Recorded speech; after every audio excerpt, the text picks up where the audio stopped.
посетителей на сегодня. Здравствуйте. У вас имеется товар? Да, выходите.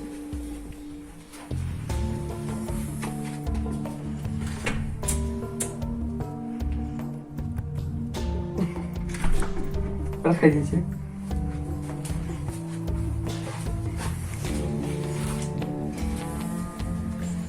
Пойдемте, я уже сделал вам порцию стального меда сверху натурально. Видите, видите, после применения.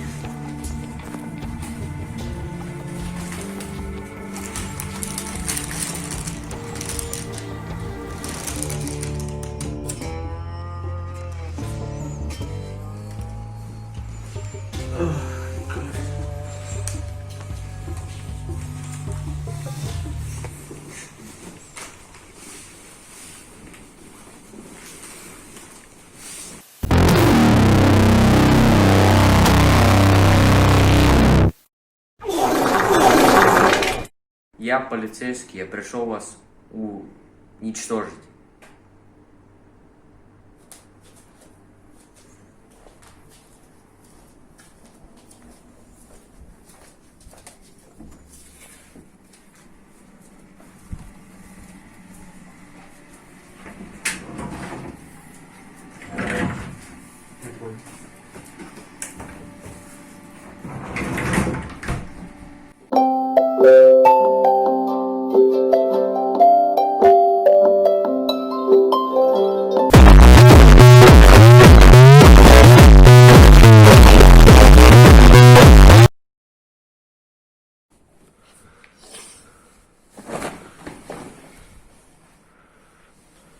Ну что, как вам наш товар?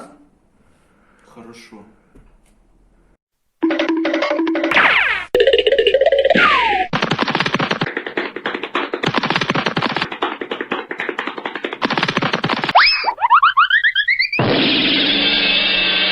Вот у меня берет шепеля. Вроде золота много, но на жемчуг не хватает мне опять. Значит, надо больше собирать.